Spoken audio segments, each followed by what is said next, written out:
వినాలే కానీ మన గుండెల్లో వేదన, ఆవేదన, ఆక్రందన ఏదన్నా సంపూర్ణంగా తొలగించబడుతుంది. స్తోత్రం.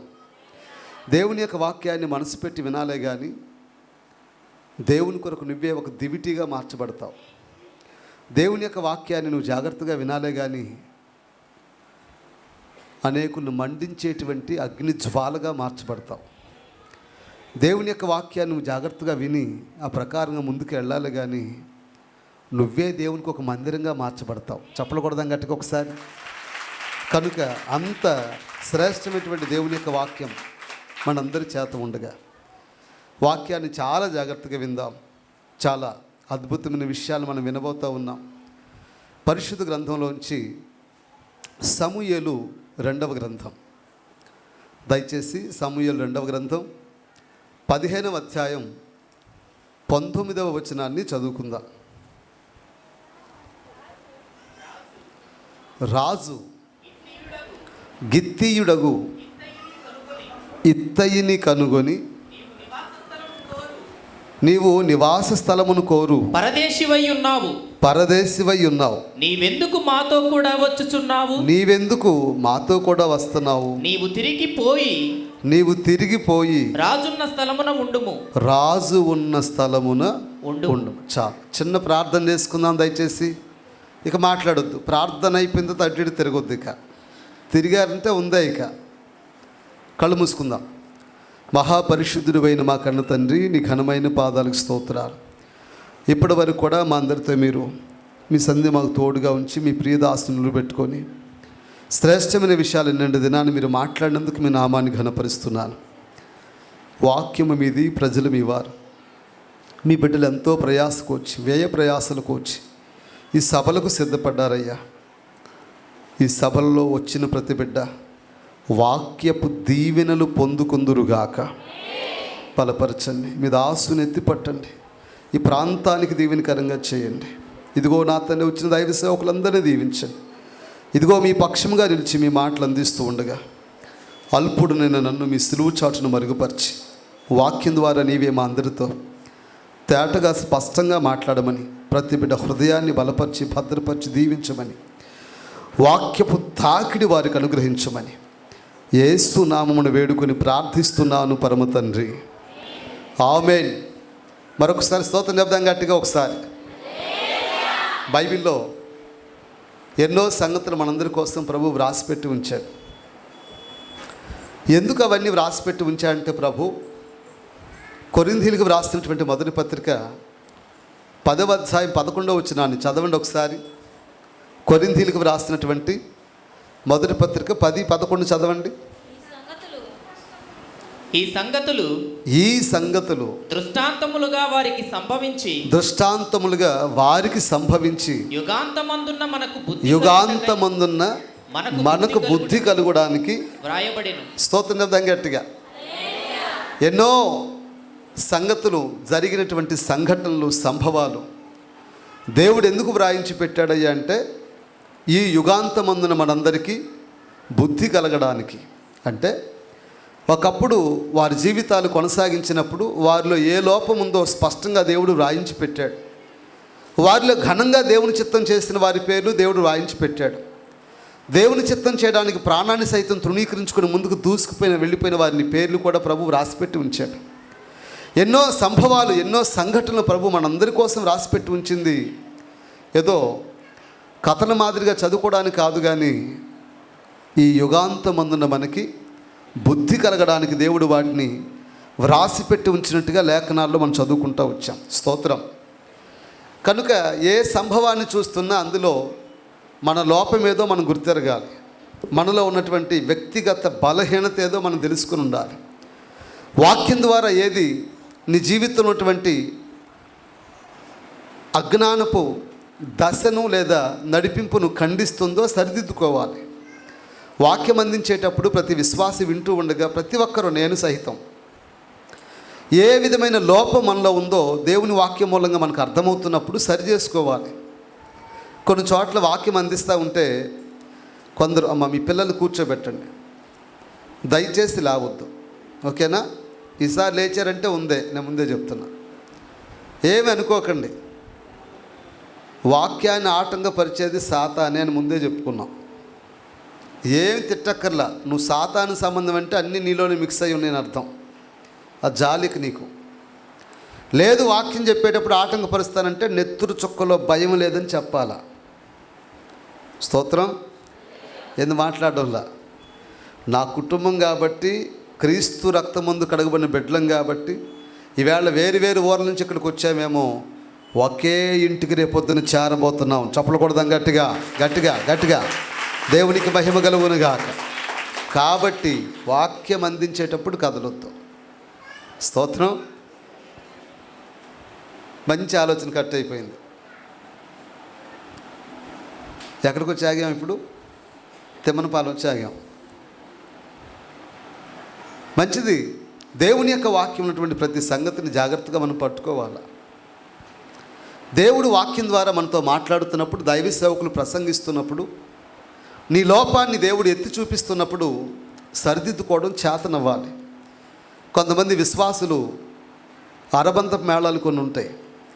ఇవాళ పాస్టర్ గారు నా గురించే రాసుకొని వచ్చాడు, నా గురించే చెప్తున్నాడు, ఆ పక్కన మనిషి చెప్పి ఉంటుంది పాస్టర్ గారికి, ఇలా చెప్పేసినటువంటి ఆలోచనలు కొంతమంది. వాక్యం నీతో సూటిగా మాట్లాడుతున్నప్పుడు నొప్పి కలుగుతుందంటే దేవుడు నిన్ను సరిచేస్తున్నాడని గుర్తుపెట్టుకుందువుగాక. హల్లెలూయా. ప్రియమైన దేవుని బిడ్డలారా, దేవుని యొక్క వాక్యాన్ని ఆత్మీయంగా నువ్వు అర్థం చేసుకోలే కానీ నిన్ను దేవుడే చెక్కి, ఆ శిల్పకారుడిని చెక్కి ఆయన రూపంలోకి మార్చుకుంటాడు. ఏ వాక్యం చెప్పినా నెగిటివ్గా ఆలోచించుకునేటువంటి మనుషులకి ఎవరు ఏం చేయలేం. ఇక వాళ్ళని దేవుడే, స్తోత్రం, దేవుడే చెక్కునుగాక. స్తోత్రం. మంచిదమ్మా, జాగ్రత్తగా విందాం దయచేసి. పరిశుద్ధ గ్రంథంలో మనం ఎన్నో సంభవాలు, ఎన్నో సంఘటన దేవుడు ఎందుకు రాయించి పెట్టాడయ్యా అంటే, యుగాంతమందున్న మనకి బుద్ధి కలగడానికి రాసి పెట్టాడు. ఇప్పుడు గిత్తీయుడైన ఇత్తయి గురించి మనం చదువుకుంటూ వచ్చాం. ఈ 2వ సమూయేలు గ్రంథం 15వ అధ్యాయం 19వ వచనంలో, రాజు గిత్తీయుడగు ఇత్తయిని కనుగొని, నీవు నివాస స్థలమును కోరు పరదేశివై ఉన్నావు, నీవెందుకు మాతో కూడా వచ్చుచున్నావు? నీవు తిరిగిపోయి రాజు ఉన్న స్థలమును ఉండుము. ఇక్కడ మనం గమనించి చూస్తే ఇత్తయి అనేటువంటి ఒక మనుషుడి గురించి మాట్లాడుతూ ఉన్నాడు రాజుగారు. ఎవరయ్యా రాజుగారు అంటే దావీదు. ఎవరు చెప్పొచ్చు అందరూ? ఎవరు? దావీదు. దావీదు ఏమంటున్నాడయ్యా అంటే, ఇత్తయిని కనుగొని, ఈ ఇత్తయి ఎవరై అంటే గిత్తీయుడు. ఇశ్రాయేలు 12 గోత్రాల్లో ఏ గోత్రానికి సంబంధించిన మనుషుడు ఇతడు కాడు. మరి ఎవరయ్యా అంటే గిత్తీయుడు. ఇతడు ఒక అన్యుడని వాక్యం చెప్పకనే చెప్తూ ఉంది. గిత్తీయుడైన ఇతను దావీదు దగ్గరకు వచ్చి దావీదుతో పాటు ఉండటానికి ఇష్టపడుతూ ఉన్నాడు. బహుశా ఆయన ఒకవేళ పెద్దవాడై ఉండొచ్చేమో. బహుశా నీవు పరదేశివై ఉన్నావు, ఇంటి పట్టున కూర్చున్నటువంటి సమయం నీ జీవితం. మరి ఈ వయసులో, ఈ పరిస్థితిలో నాతో పాటు నువ్వు రావడానికి నువ్వెందుకు ఇష్టపడుతున్నావు నాకు అర్థం కాలేదు. దయచేసి నువ్వు వెళ్ళి రాజు ఉన్న ప్లేస్లో ఉండిపో అని చెప్పేసి రాజైన దావీదు ఇత్తయితో మాట్లాడుతూ ఉన్నాడు. అంటే ఈ ఇత్తయి రాజు పట్ల అపేక్ష కలిగినవాడు, దావీదు పట్ల కోరిక కలిగినవాడు. దావీదు అంటే ఇష్టం, దావీదు అంటే ఇతనికి ప్రీతికరం, దావీదు పట్ల మక్కువ చూపించేటువంటి మనస్తత్వం కలిగినవాడు ఈ ఇత్తయి. ఇతను కనుగొన్నటువంటి దావీదు ఏమంటున్నాడంటే, వద్దయ్యా, నీవు నివాసస్థలమును కోరేటువంటి పరదేశివి, ఓ విధంగా పెద్దవాడివి అయిపోయావు, నేనున్న పరిస్థితులు అంత బాగా లేవు, అంత క్షేమస్థితిలో నేను లేను. ఓ విధంగా చెప్పాలంటే కడుపుకు పుట్టినటువంటి నా కొడుకే నన్ను చంపబూనుకుంటున్నాడయ్యా. మరి వాడి దగ్గర కుట్ర ఎక్కువైపోయింది, ఎందుకు వాడితో తలపడ్డామని చెప్పేసి నేనే బయటకు వచ్చేసాను, పారిపోతున్న పరిస్థితిలో ఉన్నాను.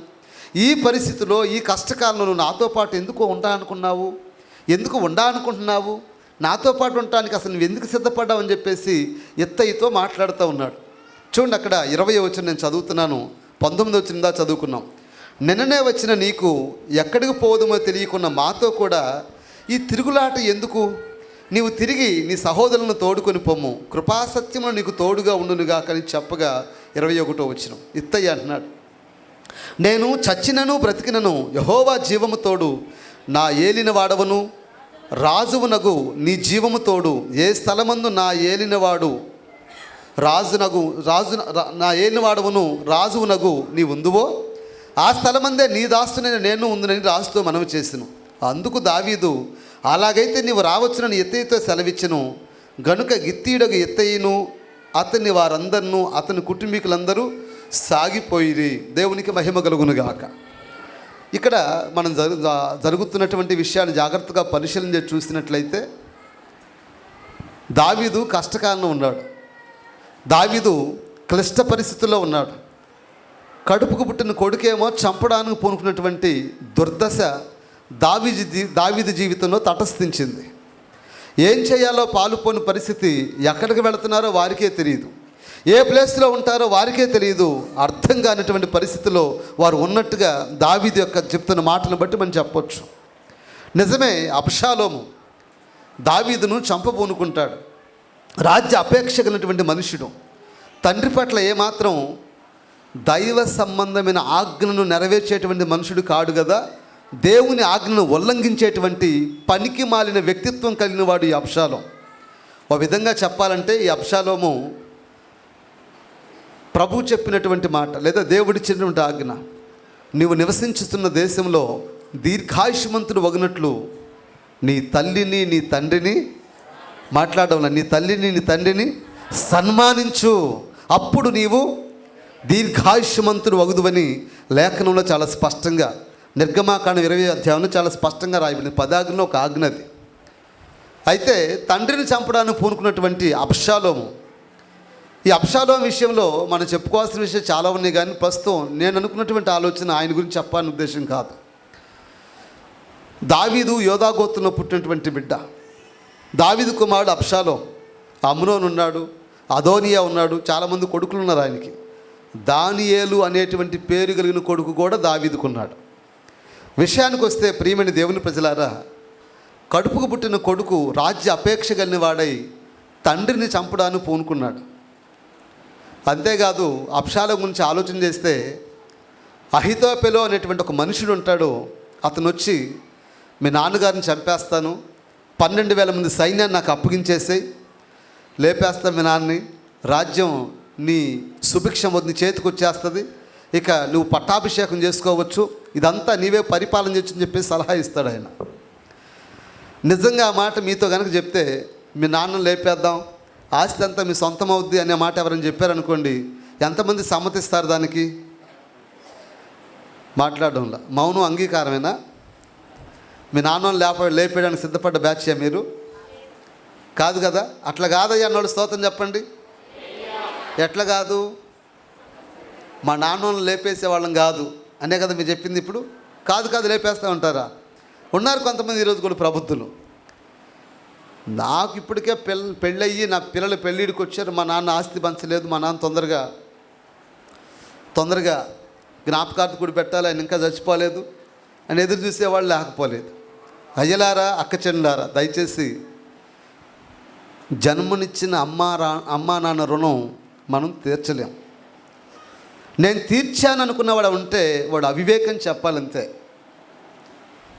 ఎందుకంటే అమ్మ తమ రొమ్ము పాలిచ్చి నీకోసం ఎంత త్యాగం చేసిందో, అమ్మ నీకోసం చేసిన పరిచర్య ఎంత పరిచర్యో, అర్ధరాత్రిలో లేచిందో నీకోసం ప్రయాసపడిందో, ఎంత ప్రయాసపడిందో, నీకు రెక్కలు వచ్చిందాక ఎంతగా నీకోసం తన జీవితాన్ని ఖర్చు పెట్టేసిందో నీకోసం, తన బ్రతుకుని ఖర్చు పెట్టిందో నీకోసం. కాకపోతే నేటి దినాల్లో మిడిమేళపు గుంపు తయారైంది. ఏ గుంపు? మాట్లాడడం ఏంటో మరి. ఏ గుంపు? 16-17 ఏళ్ళు వచ్చేసరికి, అమ్మా నువ్వు పెళ్లి చేసుకుంటానమ్మా. అవునా? ఎవరిని? నేను ఒక అబ్బాయిని, నేను ఒక అమ్మాయిని. నా మాట అర్థమవుతుందా? పెట్టి కూడా అక్కడేనమ్మా, గుంట కూడా అక్కడే తెస్తారమ్మా, ఇబ్బంది ఏమి లేదమ్మా, మా పాడి కూడా ఆడే కట్టుకుంటామమ్మా. అర్థమైన స్తోత్రం చెప్పండి. ఎవరికి అర్థం కాలేదు కదా? అర్థమైంది కానీ మళ్ళీ నా చేత చెప్పించుకోవాలని. వాళ్ళని దేవుడు దీవించును గాక. తప్పుగా అనుకోమాకండి, స్వతంత్రం నుంచి మాట్లాడుతున్నాను. మొదట చెప్పాను, ఇది నా కుటుంబం కాబట్టి. జన్మనిచ్చిన అమ్మా నాన్న నిన్ను బట్టి బజార్లో తలదించుకుంటున్నారంటే నీకంటే అజ్ఞానపు మనిషి ఎవరైనా ఉంటారా? రొమ్ము పాలు తాగినటువంటి నీవు తల్లి నిన్ను బట్టి బజార్లో తలదించుకున్నదంటే నీకంటే సిగ్గుమాలింది మరొకటి ఉంటుందా? నిన్ను బట్టి మీ అమ్మా నాన్న తలెత్తుకొని తిరగాల, తలదించుకొని తిరగాల? నిన్ను బట్టి మీ అమ్మా నాన్న మా బిడ్డనయ్యా, ఆ కలెక్టర్ ఎవరో కాదు నా కొడుకయ్యా, ఆఫీసర్ ఎవరో కాదు నా కొడుకయ్యా, ఆ 10 మంది పనిచేసేటువంటి ఆ స్థితిలో ఉన్నటువంటి 10 మంది చేతి కింద ఉన్నారు, నా కొడుకేనయ్యా, అతను ఆ ప్లేస్లో ఉన్నాడయ్యా, నా బిడ్డని నిన్ను చూసి సగర్వంగా చెప్పుకోవాలా. నువ్వు కలెక్టర్ కావద్దు, ఆఫీసర్ కావద్దు, ఏం కావద్దు, మచ్చబడకుండా మాట పడకుండా నీతి కలిగి బతికితే నిన్ను బట్టి కూడా తల్లిదండ్రులు సంతోషిస్తారు. చెప్పకూడదాం గట్టిగా ఒకసారి హల్లెలూయా. నా సహోదరి సహోదరులారా, ప్రత్యేకించి యవ్వన బిడ్డలారా, ఇప్పటిదాకా పిచ్చాపాటి చెప్పలపు మాటలు విని జీవితాన్ని నాశనం చేసుకుంటున్నావేమో, నువ్వు జాగ్రత్త. నేటి యవ్వన తరాన్ని ఆపలేకుండా పోతున్న పరిస్థితి వచ్చేసింది.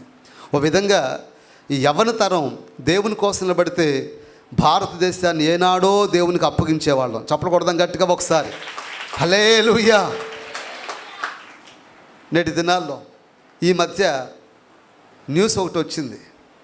ఏ సంవత్సరం ఫెయిల్ కానంతగా ఈ సంవత్సరం ఎక్కువ మంది ఫెయిల్యూర్ అయ్యారంట ఎగ్జామ్లో. మొన్న మార్కులు వచ్చిన రిజల్ట్స్ వచ్చినాయి కదా. ఏ సంవత్సరం అంత కావాలంటే ఈ సంవత్సరం అంత ఎక్కువ మంది ఫెయిల్యూర్ అయిపోయారంట పిల్లలు. ఒక్కొక్కటికి 4 సబ్జెక్టులు 5 సబ్జెక్టులు. ఎంత గొప్పోళ్ళో. కాన్సన్ట్రేషన్ చదువు మీద లేదు. 10 దాటి కాలేజీకి వెళ్ళిపోతే మా అబ్బాయిని అసలు ఆపబట్టలేం. చినిగిపోయిన ప్యాంట్లు, చినిగిపోయిన జుట్టు, ఎక్కడ ప్యాంట్ సరిపోతే మా అబ్బాయికి అసలు తెలియదు. ఇటువంటి మిడిమాలపు గుంపు వచ్చింది. యవ్వన బిడ్డలను దేవుడు ఆకర్షించి పట్టుకొనుగాక ఈ రాత్రి. స్తోత్రం చెప్దాం గట్టిగా. అబ్షాలోమును బట్టి రాజైన దావీదు ప్రాణాన్ని అరచేతులు పట్టుకుని వెళతా ఉన్న గడియన దేవుని చిత్తం నెరవేరుస్తున్నటువంటి దావీదు, అమ్మో అబ్షాలోము జోలికి ఎందుకు అనుకున్నాడేమో, బహుశా అతని చేతులు పట్టం ఎందుకు అనుకున్నాడో, బహుశా ఇల్లు వదిలిపెట్టి ఆయన పారిపోతున్న పరిస్థితిలో ఉన్నప్పుడు గిత్తీయుడైన ఇత్తయి దావీదుని వెంబడిస్తున్న సమయాన్ని మనం చదువుకున్నాం, ఆ సందర్భాన్ని చదువుకున్నాం. కష్టకాలం ఉన్నటువంటి దావీదుకి, క్లిష్ట పరిస్థితి ఉన్నటువంటి దావీదుకి, చెప్పశక్యం కాని దుఃఖం ఆవరించిన దావీదుకి, ఏం జరుగుతుందో, ఏ సమయాన ఏ పరిస్థితిని ఎదుర్కొనవలసి వస్తుందో అర్థం కానటువంటి దావీదుకి ఇత్తయి తోడుగా వస్తానంటున్నాడు. దేవునికి మహిమ కలుగుగాక. ఆయన అంటాడు, నేను చచ్చినను బ్రతికినను నేను నీతో పాటే ఉంటానంటాడు. చెప్పకూడదాం గట్టిగా ఒకసారి హల్లెలూయా, హల్లెలూయా. యోధా గోత్రంలో పుట్టినటువంటి అబ్షాలోమేమో, దావీదు కడుపుకు పుట్టిన కొడుకునటువంటి అబ్షాలోమేమో తండ్రిని చంపడానికి పూనుకుంటే, గిత్తీయుడైన ఇత్తయి మాత్రం రాజు కోసం చావడానికైనా సిద్ధపడతా ఉన్నాడు. దేవునికే మహిమ కలుగునుగాక. నా ప్రియమైన దైవ ప్రజలారా, యోధా గోత్రములో పుట్టినటువంటి ప్రభు అయిన యేసుక్రీస్తు వారిని ఇశ్రాయేలు వారు కలిసి మూకుమ్మడిగా ముక్త కంఠంతో కేకలు వేసి చంపండి చంపండి అని చెప్పేసి కేకలు వేశారు. ఆయన ద్వారా మేలు పొందుకున్నటువంటి ప్రజలు మాత్రం, ఆయన ద్వారా దీవించబడినటువంటి ప్రజలు మాత్రం, ఆయన ద్వారా దైవ సంబంధమైన మార్గాన్ని కన్నులారా చూసిన ప్రజలు మాత్రం సిలువను మోసుకుని వెళుతూ ఉన్నప్పుడు యేసు ప్రభు వారిని చూసి కన్నీటి పర్యంతమైనట్టుగా లేఖనాలు మనం చూడవచ్చు. యేసు ప్రభు వారు పలికారమ్మా, అమ్మలారా నా కోసం, మీకోసం, మీ పిల్లల కోసం ఏడవండని ప్రభువారు తెలియపరిచారు.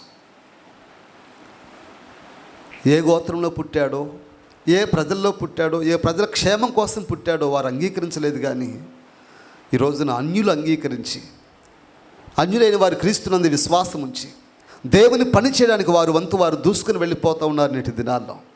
భూది గంతముల వరకు దేవుని యొక్క వాక్యం దూసుకుని వెళ్ళిపోతుంది నేటి దినాల్లో. అయితే నేను ఈ రాత్రి మీకు చెప్పదలుచుకున్న మాట ఏంటంటే,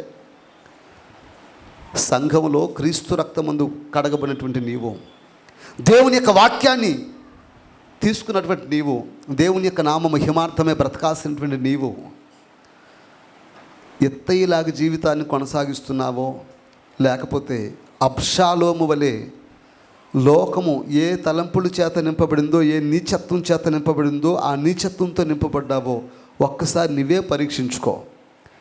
ఎందుకు ఈ విషయాన్ని మీతో ప్రస్తావిస్తున్నా అంటే, ఇందాక మనం చదువుకున్నాం, జరిగిపోయిన సందర్భాలన్నీ, సంఘటనలన్నీ కూడా ఈ యుగాంతమందున మనకి బుద్ధి కలగడానికి దేవుడు రాయించి పెట్టాడు. స్తోత్రం.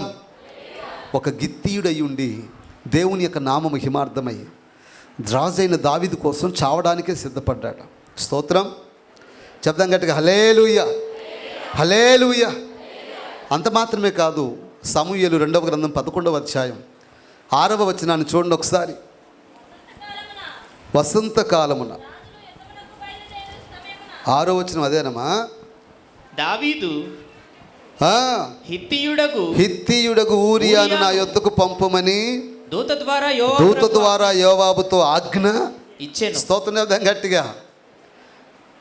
ఎవరితను? హిత్తీయుడైన, చదవచ్చు ఎవరు, బైబిల్లో పెట్టుకోరా. హిత్తీయుడైన ఊరియా. ఇందాక గిత్తీయుడైన ఇత్తయి గురించి మనం చదువుకున్నాం.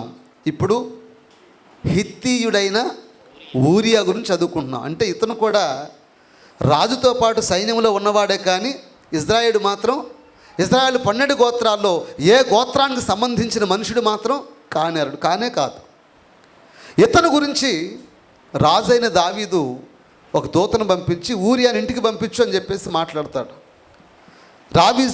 రాజైన దావీదు ఎందుకు ఈ అవివేక పనికి పూనుకున్నాడో తెలియదు. పొద్దుగుంకు వేళ ఆయన నిద్రపోతున్న సంగతి మనకు తెలుసు. ఆ పైన వచ్చిన చదువుకుంటా వస్తే ఊరియా విషయంలో దావీదు చేసినటువంటి అన్యాయపు నడిపింపు మనందరికీ తెలుసు.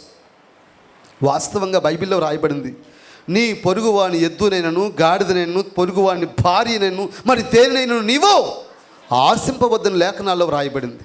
నేటి దినాల్లో వావి వరుస చచ్చి మిడిసిపాడుతో కొన్ని జీవితాలు నాశనానికి ముందుకెళ్ళిపోతూ ఉన్నాయి. నా అక్క చెండారా, నా అన్నలారా, నా సహోదరులారా, నీ జీవితంలో దేవుడు నిన్ను ప్రేమించి నీకు ఒక భార్యనిచ్చాడా? చావైనా రేవైనా ఊపిరి పాపేంత వరకు ఆవిడతోనే నువ్వు కాపురం కొనసాగించాలా. స్తోత్రం చెప్దాం గట్టిగా ఒకసారి, గట్టిగా, ఇంకా గట్టిగా. అసలు మా సహోదరులను పురుషులు ఒక్కళ్ళు కూడా స్తోత్రం చెప్పట్లా. కోపం వచ్చింది ఆ మాట అన్నందుకు. జాగ్రత్త పడదామయ్యా, జాగ్రత్త పడండి అయ్యా. దేవుని చెయ్యి ఎత్తక మునిపే జాగ్రత్త పడండి. దేవుడు నిన్ను ప్రేమించి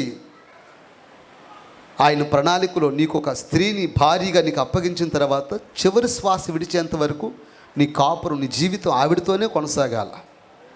ఒక స్త్రీగా నీవు ఉన్నావేమో, నీ జీవితంలో ఒక పురుషుని దేవుడు నీకు అప్పగించిన తర్వాత, నీకు ఇచ్చిన తర్వాత, నీ జీవితానికి ఒక యజమానిని అప్పగించిన తర్వాత చావైనా రేవైనా ఊపిరి పోబోయేంత వరకు ఆయనతోనే నీ కాపురం కొనసాగునుగాక.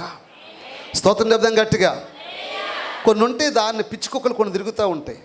అవి పిచ్చి కుక్కలు. అవి వాటి కాపురాలు కోల్చడమే వాటి పని. దాన్ని వెళుతూ ఉంటాయి. వాటికి నిలకడగా ఉండదు, కాలు ఒక చోట నిలకడగా ఉండదు. అవి పిచ్చి కుక్కలు. అవి కాపురాన్ని కూల్చే పిచ్చి కుక్కలు. అవి జీవితాన్ని భ్రష్టుపరిచే పిచ్చి కుక్కలు. అవి జాగ్రత్త. ఒక స్త్రీగా ఉన్నావేమో, నీ జీవితం నీ భర్తకు అంకితమై ఉండాలి. పవిత్రమైన కాపురాన్ని కొనసాగించి దైవ దీవెనలు పొందాలి. స్తోత్రం. జాగ్రత్త అమ్మా, జాగ్రత్త అయ్యా. నేటి దినాల్లో ఇటువంటి పవిత్రమైన జీవితాన్ని కొనసాగించే విషయంలో ప్రతి ఒక్కరూ ముందుందురుగాక. ఏ పిచ్చి కుక్క ఏది మాట్లాడినా వాటిని తగలబెట్టుదురుగాక. ఆమెను అంటలేదేంటో మరి, గట్టిగా అంటలేదేంటో మరి. సెల్ ఫోన్స్ వచ్చేసినాయి ఇప్పుడు, అర్థమవుతుందా? ఎక్కడ నువ్వు వాట్సాప్ చాటింగ్, నువ్వెక్కడా, నేను శవాల కాడ, నువ్వెక్కడా, నేను గుంట కాడ, మేము పాడి కట్టుకుంటున్నాం. ఇంక ఇది తప్పితే రెండోది లేకపోయిగా. కాపురం, ఎదిగిన పిల్లలు ఉన్నారే, నా అంత వయసు వచ్చిన ఆడపిల్లలు ఉన్నారే, నా కూతురు ఉన్నారే, నేను ఈ చెప్పల పని పొనుకుంటే నా జీవితం నాశనం అయిపోద్ది. సమాజానికి నా బ్రతుకు మూలంగా అందించేటువంటి వర్తమానమైనటువంటి నెత్తురు చుక్క లేకపోయే కొన్ని కుటుంబాలకి. ఒకవేళ వారు ఉంటే ఈ రాత్రి మారు మనసు పొందుదురుగాక. గట్టిగా ఆమెను అంటలే చాలామంది. నాకు తెలిసి అపవాదే గొంతు పట్టుకొని ఉంటాడు, నువ్వు ఆమెను అనమాకమని. నా అక్క చెండారా, నా అన్నలారా, దేవుడిచ్చిన నా కుటుంబ సభ్యులారా, దావీదు చేసినటువంటి పిచ్చి పని. ఊరియా విషయం అన్యాయంగానే ప్రవర్తించాడు. ఊరియాను మళ్ళీ ఇంటికి పిలిపిస్తున్నాడు. ఇంటికి పిలిపించి తన మీదకు రావాల్సిన తప్పును తన మీదకు రాకుండా తప్పించుకోవడానికి, కప్పిపుచ్చడానికి ఊరియా మీద నెట్ట అని చెప్పేసి ఆలోచన చేశాడు. కుయుక్తును ఉపయోగించాడు రాజైన దావీదు. అక్కడ ఇంటికి వచ్చిన తర్వాత ఊరియాతో అంటున్నాడు, దయచేసి నువ్వు ఇంటికి వెళ్ళి విశ్రాంతి తీసుకో, నువ్వు ఉండు, నేను చెప్తున్నాగా ఇంటి దగ్గర ఉండు అని చెప్పేసి మాట్లాడితే, ఊరియా పలికిన మాట ప్రతి విశ్వాసికి, ప్రతి దైవ సేవకులకి నెత్తుల్లో సైతం అగ్నిని పుట్టించేటువంటి మాట. చదువుదామా 11వ వచనం ఇప్పుడు. ఊరియా మందసమును ఇశ్రాయేలు వారును యోధా వారును గుడారములో నివసించుచుండగను నా నా అధిపతి అధిపత్యగు యోవాబును నా ఏలినవాడవగు నా ఏలిన వాడవగు నీ సేవకులను బయట దండులో నుండగను భోజన పానములు చేయుటకును నా భార్య యొద్ద పరునుటకును నేను ఇంటికి పోదునా నీ తోడు నీ ప్రాణము తోడు నేను అలాగూ చేయువాడును కానని దావీదుతో అనెను. అందరం ఒకసారి గట్టిగా చప్పలు కొడదామా? దేవునికి మహిమ కలుగును గాక. ఈ రాత్రి దేవుని యొక్క వాక్యాన్ని ఆలకిస్తున్న దైవ ప్రజలారా, దేవుని జనాంగమా, రబ్బా పట్టణాన్ని ముట్టడి వేసి అందరూ యుద్ధంలో ఉండి ఉండగా, యోవాబును సైనికులు యుద్ధంలో ఉండి ఉండగా, ఎవరికి వారే కత్తి చేతబట్టి ప్రాణాన్ని తృణీకరించుకొని రాజ్య సుభిక్ష క్షేమం కోసమై శత్రు మీద యుద్ధానికి వెళ్ళి ఉండగా, వారి మీద ఫైట్ చేస్తూ ఉండగా, ఈ సందర్భంలో దేవుని మందసం అక్కడ ఉండి ఉండగా, నేను ఇంటికి వెళ్ళి నా భార్య యొద్ద సుఖపడమని చెప్తున్నావే, నీ ప్రాణం తోడు నేను అలాగు చేయువాడును. బాబా ఒక సైనికుడు పలికేటువంటి గొప్ప మాట, అద్భుతమైన మాట, రోషాన్ని పుట్టించే మాట, ప్రతి విశ్వాసకి, ప్రతి దైవ సేవకుడికి వెన్నులో వణుకు పుట్టించేటువంటి మాట. ఎంతోమంది ఆ రోజున రబ్బాపట్నాన్ని ముట్టడి వేసిన వారు ఉన్నారేమో, క్రీస్తు పక్షాన నిలిచి ఛత్తీస్గఢ్ అని చెప్పండి, ఒరిస్సా అని చెప్పండి, మహారాష్ట్ర అని చెప్పండి, ఉత్తరప్రదేశ్ అని చెప్పండి, పలు రాష్ట్రాల్లో మనతో పాటు సేవకు వచ్చిన దైవ సేవకులు ప్రాణాన్ని తృణీకరించుకొని వెలివేయబడుతూ హింసను అనుభవిస్తూ చిత్రవదకు గురైపోయి హతసాక్షులుగా మారిపోయి దేవుని చిత్తం చేయడానికి రోషం కలిగి ముందుకు వెళుతూ ఉంటే, మనం మాత్రం నిమ్మళంగా కూర్చొని సీరియల్ పెట్టుకొని చూస్తూ ఉంటాం. మనం ఎంత ప్రబుద్ధులమో. ఊరియాలో కలిగిన నీతి మనందరికీ వేళ కలుగునుగాక. గట్టిగా, ఇంకా గట్టిగా. క్రీస్తు రక్తమందు కడబడినటువంటి మనతో పాటు ఉన్న దైవ సేవకులు పలు ప్రాంతాల్లో హతసాక్షులుగా మార్చబడి దేవుని పనిని ఉధృతంగా చేయడానికి పూనుకుంటే, రోషం కలిగి దేవుని పని చేయడానికి పూనుకుంటే, మనం మాత్రం సెల్ ఫోన్లు పెట్టుకొని, టీవీలు పెట్టుకొని, సినిమాలు పెట్టుకొని చూస్తూ ఉన్నాం. నిజంగా మనకంటే క్రీస్తునందు ఉన్నటువంటి జీవితాల్లో మనకంటే భ్రష్టులు మరొకరు ఉండరేమో. క్రీస్తులో ఉన్నామని చెప్పుకుంటున్నాం మనం, అంతే. మనకు దైవ సేవకుడు చెప్తున్నాడు, అమ్మా దయచేసి ప్రతి సంఘంలో దైవ సేవకుల కోసం రోజుకొచ్చి ఒక అర్ధగంట కన్నీటి ప్రార్థన చేయనమని చెప్పేసి బ్రతిమలాడుతున్నాడు ఆయన. నిన్న గుంటూరు వెళ్ళి వస్తూ ఉన్నాం, నేను నాతో పాటు దైవ సేవకులు వెళ్ళి వస్తూ ఉంటే ఎడ్లపాడు దాటా ఉన్నాయా. ఎడ్లపాడు దాటిన తర్వాత ఇద్దరు సేవకులు ఎక్సెల్ బండి మీద వెళ్తూ ఉన్నారు. నన్ను చూసి వాళ్ళు ఆపారు బండి. నేను అక్కడ కొంచెం మంచిది దాకా కొంచెం ఫేస్ వాష్ ఆగాను. ఈలోగా వాళ్ళు వచ్చి ఎక్కడి నుంచి వస్తున్నారనంటే గుంటూరు నుంచి వస్తున్నారంటే వాళ్ళు అంటారు, అన్నోవు జాగ్రత్త అన్నోవు. వాళ్ళు అంత చెప్తారు, అన్నోవు జాగ్రత్త అన్నోవు. అర్థం కాలేదన్నా. అదేనన్నా మన ఈ మధ్య ఒక ఆయన చంపారు కదా, నువ్వు జాగ్రత్త అన్నోవు అంటున్నారు. నేను చెప్పొచ్చే మాట ఏంటంటే, సేవకు వచ్చిందే చావడానికి. స్తోత్రం చెప్దాం గట్టిగా గట్టిగా. ప్రభు కొరకు హతసాక్షిగా మారేటువంటి మహాభాగ్యం అప్పటికి రావాలి. వెళుతూ నేను 100 మంది దేవునికి అప్పగించే ఊపిరి విడుచుదుముగాక. రోషం పుట్టించే భక్తి చేసి చచ్చిపోదుముగాక. దేవుని యొక్క నామ మహిమార్థమై మరొక ఇత్తయి వలె, మరొక ఊరియా వలె దేవుని కొరకు బ్రతుకుదుముగాక. జవజచ్చిన క్రైస్తవం వల్ల ఉపయోగం ఏమిలే. మంట పుట్టించే క్రైస్తవులుగా బతికి వెళ్ళిపోదాం. ఆ ప్రకారం బతుకుదాన్న వాళ్ళు గట్టిగా చప్పలు కొడతారు కదా ఒకసారి. Very good. ప్రభు మిమ్మల్ని నిండా దీవించునుగాక. ఎక్కడ చప్పలు కొట్టారు బాగానే ఉంది. ఎదుటోళ్ళు తుపాకీ పెట్టినప్పుడు ఉంటుంది కథ అంతా. కత్తి చేతబెట్టి పొడిచి పడేస్తా అన్నప్పుడు ఉంటుంది కథ అంతా. రాళ్ళతో కొట్టనివ్వండి, చంపనివ్వండి, ఓచకోత కొనివ్వండి, నేను ప్రకటించిన యేసే నిజమైన దేవుడు. వర్తమాన భూత భవిష్యత్ కాలంలో ఉన్న దేవుడు ఆయనే. ఆయన ద్వారానే మానవ జీవితానికి శాప పాప దోష విమోచన ఉంది. వర్తమాన భూత భవిష్యత్ కాలంలో ఉన్నటువంటి దేవుడు ఆయన తప్ప వేరొక దేవుడు లేడు. సమస్త సృష్టికి ఆది సంభూతుడైన దేవుడు ఆయనే. సమస్తాన్ని నిర్మాణం చేసినటువంటి దేవుడు ఆయనే. స్తోత్రం గట్టిగా గట్టిగా. ఊరియా సుఖపడడానికి ఇష్టపట్ల. ఊరియా రాజు చెప్పిన మాట ఊరియా చెప్పిన మాట ముందు తేలిపోయింది, పొట్టువలే మారిపోయింది. అయ్యా వారందరూ యుద్ధంలో ఉన్నారు, దేవుని మందసం అక్కడే ఉంది, యోవాబు సైనికులందరూ అక్కడే ఉండిపోయారు, రబ్బా పట్టణాన్ని ముట్టడి రాస్తున్నారు. ఎంత ఒక పక్క నుంచి ఉధృతంగా యుద్ధం చేస్తూ ఉంటే నన్ను ఇంటికెళ్ళమంటావేంటి? నీ ప్రాణము తోడు నేను అలాగు చేసే మనుషుణ్ణి నేనేమంటానంటే, ఒక హిత్తీయుడై ఉండి రాజు మీద ప్రేమ, రాజ్యం పట్ల అపేక్ష, యజమానుని చిత్తం నెరవేర్చే విషయంలో ప్రాణాన్ని సుఖాన్ని తృణీకరించుకున్న వైరాగ్యం ఎంత గొప్ప ప్లేస్లోకి వెళ్ళిపోయింది. ఇతనొక హిత్తీయుడు, ఇతనొక ఇజ్రాయేలు వాడు కాడు. ఇత్తయి ఎవరు? ఇత్తయి గిత్తీయుడు. ఊరియా ఎవరు? పలకట్ల. ఊరియా ఎవరు? ఇత్తయి ఎవరు? ముందు నిద్ర ముగ్గురు తప్ప మిగతా వాళ్ళు. గుంటూరు జనరల్ హాస్పిటల్లో కోమాలో పిల్లలు కొంతమంది ఉంటారు. ఎట్టుంటారు చెప్పనా? రేయ్, నా 100 రూపాయలు ఇస్తావు ఇవా, 100 తీసుకొని ఇవేందిరా అని చెప్పేసి అడిగామనుకో, అంటే వాడు కోమాలో పోయాడు. కాబట్టి మీరు కోమాలోకి బాగాలేదు కదా, మేము కోమాలోకి పోలేదు అన్న వాళ్ళు గట్టిగా చప్పలు కొట్టిన ఒకసారి. ప్రభు మిమ్మల్ని దీవించును గాక. హల్లేలూయా. లేకపోతే అడుగుతుంటే వెంటనే అవునయ్యా, ఇత్తయి గిత్తీయుడే, ఊరియా హిత్తీయుడే. ఇవాళ మన వాక్యం నేర్చుకుంటే కదా సమాజానికి వర్తమానం అందించేది. స్తోత్రం. రూతు గ్రంథం 1వ అధ్యాయం తీసిపెట్టుకుని కొంచెం స్పీడ్ అవుదాం. రూతు గ్రంథం 1వ అధ్యాయం 16 వచనం చదవండి మా.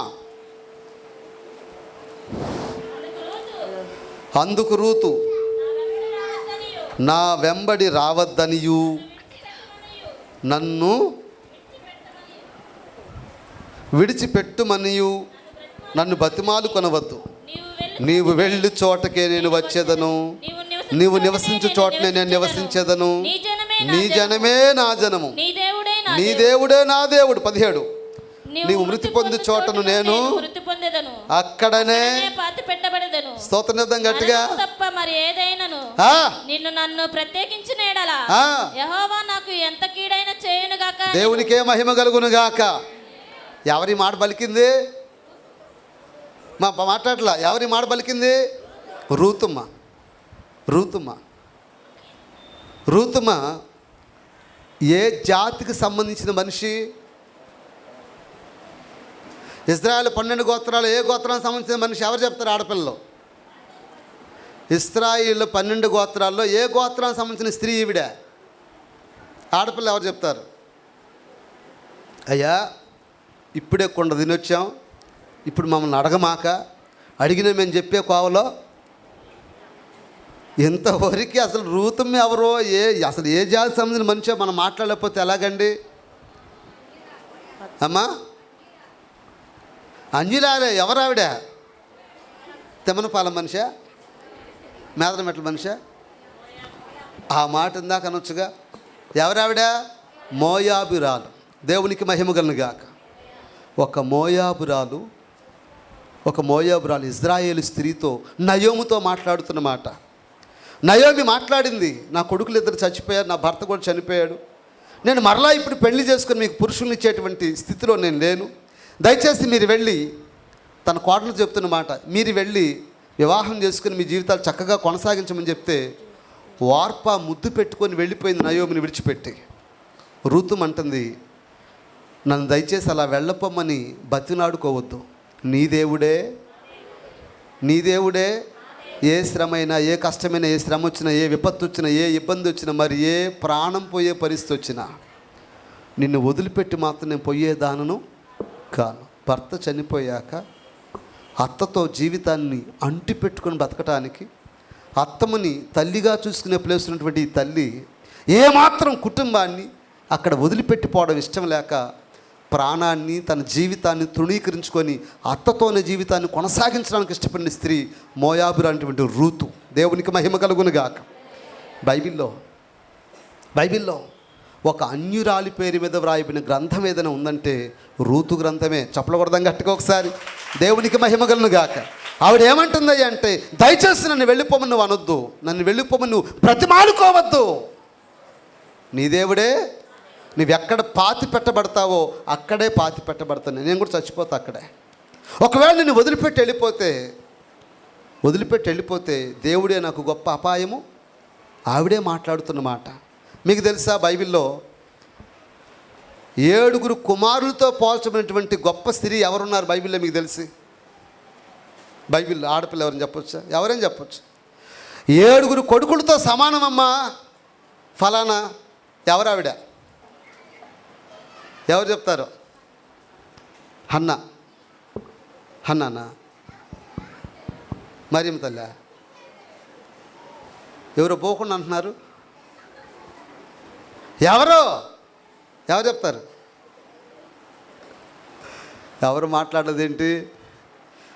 యాకోబన్న ఈసారి ఈయన మాత్రం పిలవమాక అని ఆయనకెళ్ళి చూస్తున్నారా?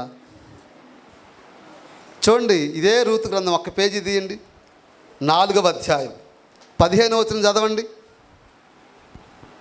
నిన్ను ప్రేమించి 7 కుమారుల కంటే 7 కుమారుల కంటే నీకు ఎక్కువగా ఉన్న నీ కోడలు ఇతనిని కనెను. స్తోత్రం చెప్దాం, గట్టిగా చెప్దాము. గుంటూరు జనరల్ హాస్పిటల్ అంటే గట్టిగా చెప్దాం ఒకసారి.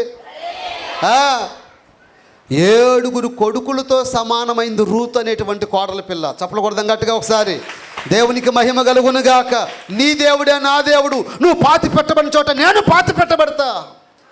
నీ కోసం, కుటుంబం కోసం చావడానికైనా సిద్ధమే. నేను మాత్రం ఇంటికి పవిత్రతను కాపాడుకున్న మనిషి, వయసులో ఉన్న యవ్వనస్తురాలు, భర్తను కోల్పోయిన మనిషి, కష్టాలను ఇష్టపడి ప్రేమిస్తున్నటువంటి మనిషి, అత్తమ్మను తల్లిగా చూసుకుంటూ వదిలిపెట్టిపోవడానికి ఏమాత్రం ఇష్టపడని మనిషి ఈ రూతమ్మ. అగ్రహారం అని ఒక ఊరు వాక్యం చెప్పడానికి వెళ్ళా. మొండమూరికి వెళ్ళి ఉంటుంది అగ్రహారం. వాక్యం చెప్పడానికి వెళితే పద్మ అనే చెల్లి వాక్యం అంటే పిచ్చి, ఎన్ని డౌట్స్ అడుగుద్దో కూర్చోబెట్టి, ఈ వచనం ఎందుకు ఉంది, ఈ వచనం ఎందుకు అట్లా అడుగుతూ ఉంటుంది. తన భర్త 2 చిన్న పిల్లలు. నేను ఉండబట్టలేక, అరే నాన్న వచ్చినప్పుడల్లా పరిచయం చేస్తున్నావు, బాప్తిజం తీసుకున్నావా అని అడిగా. నేను అడగకూడదా మాట అనా? అడగకూడదాక? పలకలేదు మీరు? అడగకూడదా మాట? నువ్వు తిన్నావా లేదంటే బాధ, కానీ బాప్తిజం ఆ మాటకి ఏమైంది అనేసరికి మా అత్త జావాలా నేను బాప్తిజం తీసుకోవాలంది ఆవిడ. నాకు మతిపోయింది. నేను వచ్చిన కానీ మళ్ళీ లేనిపోయింది. అత్త కూడా కోడ తగాదు పెట్టిన అవుతా అనిపించింది నాకు. నిజమయ్యా, మా అత్త జావాలా నేను బాప్తిజం తీసుకోవాలని చెప్పేసరికి భయం అనిపించింది. మా ఏందిరా మాటలంటే, నీకు తెలియదు అన్నయ్య, ఆమె చచ్చిపోయిన రోజు నేను బాప్తిజం తీసుకుంటాను ఆవిడ. అవునా? మంచి అత్తను ప్రేమిస్తే అందులో విలువే ఉంది నీ జీవితానికి. అత్త కోప్పడిదై ఉండాలి. నీ దీర్ఘశాంతం ఏందో బయటికి రావాలా, నీ సహనం ఏందో బయటికి రావాలా, నీలో ఉన్న జ్ఞానయుక్తమైన నడిపింపు ఏంటో బయటకు రావాలా.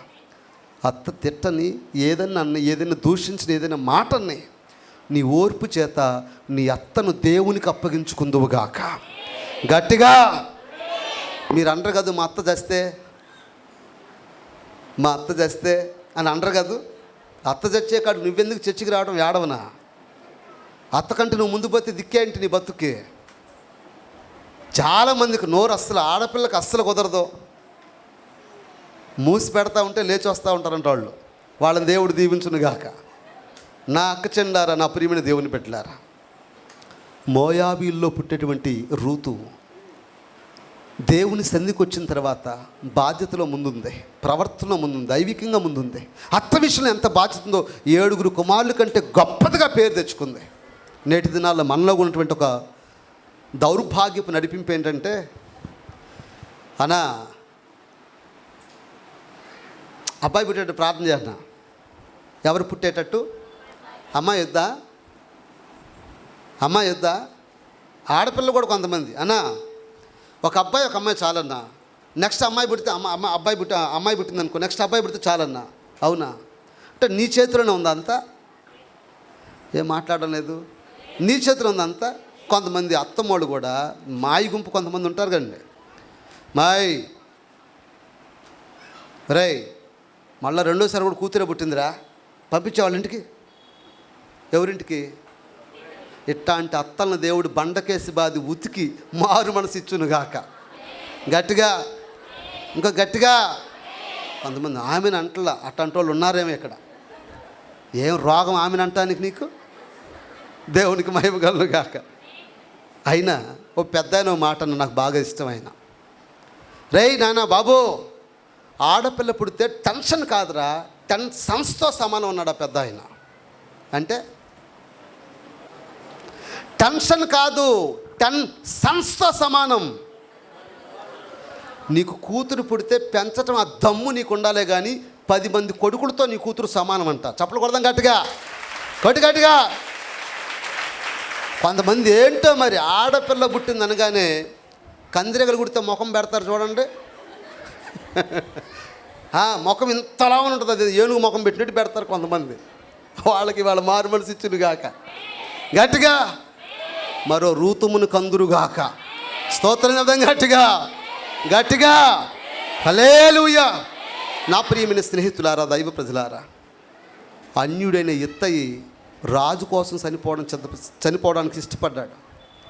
హిత్తీయుడైనటువంటి ఊరియా అన్యుడు రాజ్యం కోసం, రాజు కోసం చనిపోవడానికి ఇష్టపడ్డాడు. నయోమి కోసం మోయాబురా అనేటువంటి రూతు ప్రాణాన్ని ఇవ్వడానికి కూడా వెనకాడిన ముందు స్థితిలో ఉంది. స్తోత్రం కలుగును గాక. ముగింపులోకి వచ్చేస్తున్నాను. ఒక అన్యులైన వారు, దేవుని యొక్క వాక్యపు నిబంధన ఎరుగని వారు, దేవుని ధర్మ విధులంటే తెలియని వారు సైతం దేవుని యొక్క నామ మహిమార్థమే ప్రాణాన్ని ఇవ్వడానికి ఏమాత్రం వెనుకాడక దూసుకొని వెళ్ళిపోయే వైరాగ్యంతో వారు ముందుంటే, మనం ఎవరం ఈ రాత్రి? బాప్తిజం తీసుకునే బిడ్డలందరూ ఒకసారి చేతులు ఎత్తారు కదా. బాప్తిజం తీసుకునే బిడ్డలందరూ ఆల్మోస్ట్ అందరూ బాప్తిజాలు తీసుకున్నారు, కొంతమంది తక్కువ. వాళ్ళని దేవుడు వచ్చే కోటాల కల్లా బాప్తిజం దేవుడు వారికి అనుగ్రహించును గాక. గట్టిగా ఈ రాత్రి అయినా కొంతమందిని కదిలించి దేవుని కాడ సిద్ధపరచును గాక. ఆమేన్. అంటే మనమందరం రక్షణ పొందిన వారు. రక్షణ పొందిన మనం ఎవరం? అన్యులతో పోల్చబడడానికి అవకాశం ఇక లేదు. ఎవరి రక్తం ముందు కడగబడ్డా మనం? కొంతమంది 12 గోత్రాల్లో మనం లేము కదా, మనం దేనికి సంబంధించిన వారం అని చెప్పేసి మాట్లాడే వాళ్ళు లేకపోలేదు. పేతురు రాసినటువంటి మొదటి పత్రిక 2వ అధ్యాయం 9వ వచనం చదవండి ఒకసారి. పేతురు రాసినటువంటి మొదటి పత్రిక 2:9 చదవండి ఒకసారి త్వరగా. అయితే మీరు చీకటిలో నుండి ఆశ్చర్యకరమైన వెలుగులోనికి పిలిచిన వాని గుణాతిశయములను ప్రచురము చేయు నిమిత్తం పట్టుకున్న మాట, ఏర్పరచబడిన వంశము, రాజులైన యాజక సమూహము, పరిశుద్ధ జనమును, దేవుని సొత్తైన దేవునికి మహిమ కలుగును గాక. ఎవరమయ్యా మనమంటే? రాజులైన యాజక సమూహం మనమే. స్తోత్రం. దేవుని సొత్తైన ప్రజలు మనమే, ఏర్పరచబడిన వంశం మనమే. అదే అధ్యాయం 2వ అధ్యాయం 5వ వచనం చదవండి, పైకి వెళ్ళండి. యేసుక్రీస్తు ద్వారా దేవునికి అనుకూలములగు ఆత్మ సంబంధమైన బలులను అర్పించుటకు పరిశుద్ధ యాజకులుగా ఉండునట్లు. పరిశుద్ధ యాజకులుగా చాలా మాట మనకి, మనమందరమట పరిశుద్ధ యాజకులుగా ఉండటానికి పిలువబడిన వారమట. దేవునికి మహిమ కలుగును గాక. ఏర్పరచబడిన వంశం మనదే, రాజులైన యాజక సమూహం మనమే, దేవుని సొత్తైన ప్రజలు మనమే, పరిశుద్ధ జనం మనమందరం కూడా దేవుని సొత్తు విలువ పెట్టి కొనబడిన దేవుని బిడ్డల మనం. నేనేం చెప్పదలుచుకున్నానంటే, దేవుని ప్రజలు మనం. స్తోత్రం. గళతీ పత్రిక 3వ అధ్యాయం 26వ వచనం చదవండి. గళతీయులకు రాసిన పత్రిక 3వ అధ్యాయం 26వ వచనం. యేసుక్రీస్తునందు మీరందరూ విశ్వాసము వలన దేవుని కుమారులై ఉన్నారు. విశ్వాసాన్ని బట్టి మనందరం ఏమైనాం దేవునికి? ఇప్పుడు దేవునికి పరిశుద్ధ జనమై, దేవుని సొత్తైన ప్రజలమై, రాజులైన యాజక సమూహమై ఉన్నాం మనమందరం. రాజులైన యాజక సమూహం మనమే, దేవుని సొత్తైన ప్రజలు మనమే, పరిశుద్ధ జనం మనమే, పరిశుద్ధ యాజకులము మనమే, విశ్వాసాన్ని బట్టి దేవుని దగ్గర కుమారులము కూడా మనమే. స్తోత్రం. ఎఫ్సి పత్రిక 2వ అధ్యాయంలో కూడా ఒక మంచి మాట ఉంటుంది, చూద్దాం దయచేసి. ఎఫ్సీలకు రాసిన పత్రిక 2వ అధ్యాయం 19వ వచనం చదవండి ఒకసారి. కాబట్టి మీరికి మీదట పరిజనులను అన్యజనులను పరదేశులనై ఉండక పరిశుద్ధులతో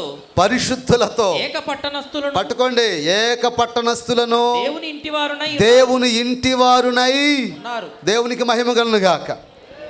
రక్షణ పొందిన క్రీస్తు రక్తమందు కడగబడిన మనమందరం ఎవరమయ్యా అంటే దేవుని సొత్తైన ప్రజ, పరిశుద్ధ జనం, రాజులైన యాజక సమూహం, పరిశుద్ధ యాజకులం, దేవుని కుమారులం. ఏక పట్టణస్థులము, దేవుని ఇంటి వారమునై ఉన్నాము. దేవునికి మహిమ కలుగుగాక. నేను చెప్పదలుచుకున్న మాట ఏంటంటే, ఈ రాత్రి ఒక హిత్తీయుడే, ఒక గిత్తీయుడే, ఒక మోయాబురాలే వారున్న కుటుంబాల కోసం, వారు కలిగిన రాజుల కోసం ప్రాణాన్ని ఇవ్వడానికి వెనకాడకుండా దూసుకుని వెళ్ళిపోతే, దేవుని కోసం ఈ తరంలో మనం చేసేదేంటి? స్తోత్రం. దేవుని యొక్క నామ మహిమార్థమై అన్యులం కాదు కదా, లోకస్తులం కాదు కదా, మూర్ఖులకు ఈ తరం వారికి వేరే రక్షణ పొందిన దేవుని ప్రజ మనమే కదా. యేసు రక్తం ముందు కడగనటువంటి దేవుని పరిశుద్ధ జనం మనమే కదా. మనలో ఊరియా లేవరంటారా? మనలో ఇత్తయ్య లాంటి బిడ్డలు లేవరంటారా? మనలో రూతు లాంటి బిడ్డలు కనపడరా? ఏ రక్తం ప్రోక్షింపబడకుండానే వారంత వైరాగ్యం కలిగి ముందుకు దూసుకుని వెళ్ళిపోతే, ప్రాణాన్ని తృణీకరించుకొని దూసుకుని వెళ్ళిపోతూ ఉంటే, యేసు రక్తం ముందు కడగబడిన మనం, దేవుని పరిశుద్ధ జనమైన మనం, దేవుని పరిశుద్ధ యాజకులమైన మనం సువార్త చెప్పే కాడ వెనకబడిపోయాం, ప్రార్థన చేసే కాడ వెనకబడిపోయాం, దురాత్మల ఫైట్ ఇచ్చే కాడ వెనకబడిపోయాం. దేవుని యొక్క నామము హిమార్థమై కష్టపడటమేమో, శ్రమ పట్టమేమో, కానీ దేవుని పాదాల కాడ సుఖపట్టానికే ఇష్టపడుతున్నాం. నేటి దినాల్లో ఎక్కువ మంది వాళ్ళు పాడే పాటలు, ఎక్కువ మంది ఆశీర్వాదం ఆశీర్వాదం ఆశీర్వాదం ఆశీర్వాదం, నాకు దేవుడు బైక్ ఇచ్చాడు ఆశీర్వాదం, దేవుడు నాకు పంట పొలం ఇచ్చాడు ఆశీర్వాదం, నాకు దేవుడు డబ్బులు ఇచ్చాడు ఆశీర్వాదం, దేవుడిని అనుకున్నట్టే కొడుకునిచ్చాడు ఆశీర్వాదం, ఈ సంవత్సరం లక్షలు వచ్చిన ఆశీర్వాదం, ఈ సంవత్సరం పంట బాగా పడింది ఆశీర్వాదం, ఈ సంవత్సరం నేను నల్లగా ఉందని ఎర్రగా మారాను ఆశీర్వాదం. ఇదే ఆశీర్వాదం. పోయిన సంవత్సరం బాప్తిజం తీసుకున్నాను, ఈ సంవత్సరం 10 మందిని మందిరాన్ని నడిపించే కృపిచ్చాడు, దేవుడు నాకు ఇచ్చిన ఆశీర్వాదం ఇది అని చెప్పాలా గట్టిగా. ఏది ఆ దమ్మేది మనకి? ఏది ప్రార్థన చేసుకునేటప్పుడు, ప్రభువా ఈ ఆదివారం మంచి బిర్యానీ ఇచ్చావు ప్రభువా, ఇది నీ ఆశీర్వాదమేనయ్యా. ఇదే నా ప్రభువా. 3 రోజులు సభలు జరుగుతున్నాయి, దైవ సేవకులు తిన్నారో తినలేదో, ఈ పరిచర్య కోసం ఎంత ఖర్చు అవుతుందో, ఎంత బర్డంతో ముందుకెళ్తున్నారో, ఈ 3 రోజుల కోసం నేను ఉపవాసం ఉంటానయ్యా. ఇది ఆశీర్వాదకరమైన నడిపింపు అంటే. స్తోత్రం. గట్టిగా గట్టిగా గట్టిగా యేసయ్యా నీ నామ మహిమార్థమై నా వయసులో ఉన్నంతకాలం నీ సేవ చేయలేకపోయాను. నాకు ఇచ్చిన 2 బిడ్డల్లో ఒక్కడినైనా బలిపీఠ మీద నీ కోసం అర్పిస్తానయ్యా అంటే అది ఆశీర్వాదం. నీ కుటుంబంలోంచి ఒకడు దేవుని పనికి ప్రత్యేకించబడితే అది నీకు ఆశీర్వాదం. నీ ప్రాంతంలో మచ్చపడకుండా, మాట పడకుండా, రోషం కలిగి నిప్పు లాంటి జీవితాన్ని కొనసాగిస్తూ ప్రభు మహిమార్థమై ఆకలి దప్పులు కలిగి జీవితాన్ని కొనసాగిస్తే అది ఆశీర్వాదం. స్తోత్రం. నేనేమంటానంటే, ఈ కడవరి దినాల్లో ప్రభు రాకడ సమీపంగా ఉంది. ప్రతి ఒక్క బిడ్డ, ఎన్ని సువార్తలు ఉన్నాయి బైబిల్లో? నాకెళ్ళి చూసాను చెప్పవచ్చు. ఎన్ని సువార్తలు ఉన్నాయి? 4 సువార్తలు ఉన్నాయి. 5వ సువార్తగా నువ్వు మారలేవా? నువ్వు ఇట్ట జావటమేనా? ఇట్ట ఊపిరి పోవటమేనా? తిని సచ్చిన వాళ్ళు కొంతమంది, అర్థమవుతుందా? 2 రోజులు 3 రోజులు అన్నా గ్యాస్ ట్రబుల్ అన్నా, పొట్ట లావుగా వస్తుందన్నా, ఉపవాసం చచ్చిపోతే ఇబ్బంది ఏముంది? ఏం మాట్లాడలేదేంటి? కోపం వచ్చిందా? ఆవేశం పూనుకుంటుందా? ఎందుకు పిచ్చి పిచ్చి ఆవేశాలు? దేనికి? నశించిపోతున్న ఆత్మను రక్షించాలనే ఆవేశం నీలో పూనింపజేయును గాక. హల్లెలూయా. రోషం పుడితే అందులో పుట్టాలి రోషం. ఊరికే మీసాలు తిప్పడం, తొళ్ళగొట్టడం ఎందుకు? కొండకాడ రే నువ్వు సోళ్ళ తింటావన్ను, నేను మానికి తింటా, ఇదే దీనికాడ మీసం తిప్పుకునేది. ఈ సంవత్సరం నా ప్రభు యొక్క నా మహిమార్థమై మచ్చపడకుండా, మాట పడిన ప్రభు కొరకు రోషం కలిగి కొంతమందికి స్వార్థ చెప్పి దేవుని చిత్తం చేస్తా. రోషం ఉంటే అది అక్కడ చూపించాలా. స్తోత్రం. గట్టిగా గట్టిగా ఆమెను అన్నారు కదా మీరు, ఆమెను అన్నారు కదా మీరంతాను. ఏమనుకోకండి. వాళ్ళు ఏ వారం? మంగళవారమా? వాళ్ళు శనివారం. పోయిన ఆదివారం మొదలుకొని ఈ ఆదివారం వరకు ఎన్ని రోజులు? 30 7 ఏమా 7 ఆదివారం మొదలుకొని ఆది, సోమ, మంగళ, బుధ, గురు, శుక్ర, శని, మొత్తం 7 రోజులు నా నోటికి ఏ బూతు మాట రాలేదన్న వాళ్ళు స్తోత్రం చెప్పండి. ఏంది అర్థం కాలేదా? ఏది రోషమేది? ఆమెనే అది నెత్తురు చుక్కరం మంటేది. ఈ 7 రోజులకే జీవితాన్ని పవిత్రంగా కాపాడుకోలేకపోతే సవాలు కన్నా భక్తి ఎప్పుడు చేయాలి? మరొక ఎత్తయ్యలా నువ్వు ఎప్పుడు మార్చబడాలి? మరొక ఊర్యవై నిప్పు కణికలు కురిపించేటువంటి వైరాగ్యం ఎప్పుడు పుట్టాలి మన నెత్తిన చొక్కలో? ఒక్క కూతురు వేయండి 10 మంది కొడుకులతో ఎప్పుడు పోల్చబడాలి నీ నెత్తిన చొక్కలో ఉన్నంతకాలం? 7 రోజులు కాదు, ఈ గడియ నుంచి ప్రభు వచ్చేదాకా మనం చచ్చేదాకా దేవుని కొరకు మండేటువంటి జ్వాలగా మార్చబడదాము గాక. గట్టిగా చెప్దాం ఒకసారి, గట్టిగా హల్లెలూయా. యేసు రక్తం ముందు కడగబడిన వారిలో ఎత్తయిరాడా? లేడా? ఉంటే ఏరి. యేసు రక్తం ముందు కడగబడిన వారిలో మనకు ఊరియా కనిపించడా? ఉంటే ఏడా ఊరియా? సంగపెట్టులో ఏరి దేవుని చిత్తం చేయడానికి బ్రతుకునే కానుక పెట్టలేవిటాన్ని సిద్ధపడేటువంటి ఆ జనాంగం ఏది? దేవుని యొక్క నామము మహిమార్థమై సువార్త వ్యాపక నిమిత్తమై తండ్రికి కుమారుడు ఎలాగూ సేవ చేస్తున్నావు, సువార్త వ్యాపక నిమిత్తం అతను అలాగూ సేవ చేస్తుందని చెప్పినటువంటి తిమోతి లాంటి బిడ్డలు ఏరి వేళ. పాత నిబంధనలోనే పౌరుషం కలిగి దేవుని చిత్తం చేసిన వారు ఉంటే క్రొత్త నిబంధనలో మనం ఎంత రోషం కలిగి ఉండాలి. స్తోత్రం. మరేం చేయమంటారా? మమ్మల్ని అందరూ అంటారా? మమ్మల్ని అందరూ ఏం చేయమంటారంటారా? యోహాను సువార్త 19 తీసి పెట్టుకుందామా? ముగింపులోకి వచ్చేద్దాం. యోహాను సువార్త 19వ అధ్యాయం 28వ వచనం చదవండి. అటు తరువాత సమస్తమును అప్పటికి సమాప్తమైనదని యేసు ఎరిగి లేఖనము నెరవేరునట్లు నేను దప్పికొనుచున్నానెను. స్తోత్రం చెప్దాం గట్టిగా.